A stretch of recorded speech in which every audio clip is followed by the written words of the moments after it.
అఘోరమైన యుద్ధం పడ్డదంట. పడ్డప్పుడు ఆ రాక్షాయులతోటి కొట్టి కొట్టి కొట్టి ఆ దేవసంగం అయ్య బల బల బల శంకలు కారుతున్నాయంట. దేవసంగం అయ్య వసమ్మ కాక ఎప్పుడైతే చెమట తీసి కొట్టిండో చలవీర భద్రుడు కొట్టినా తీసి కొట్టినప్పుడు మళ్ళీ కాడస్వామి ఇద్దరన్న దమ్ముల వీరన్న మల్లన్ననైనా మళ్ళీ కాడస్వామి కుమారా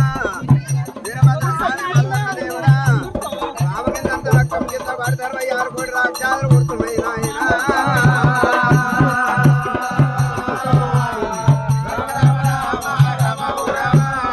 శంకరుడు సంగమ దేవ సంగమయ్యా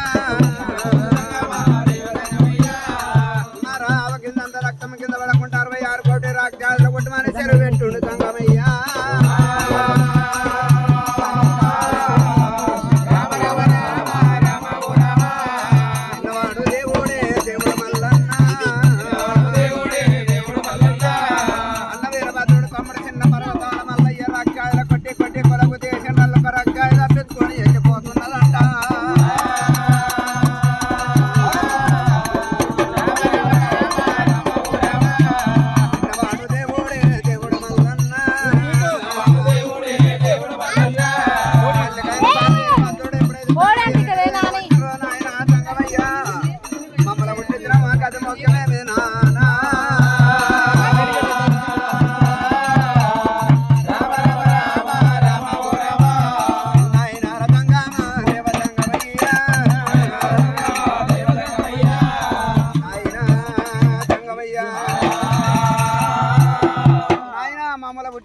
గతి మోక్షమైంది నాయన అని ఎప్పుడైతే వీరభద్రస్వామి మళ్ళీ కానస్వామి అడుగుతున్నాడు.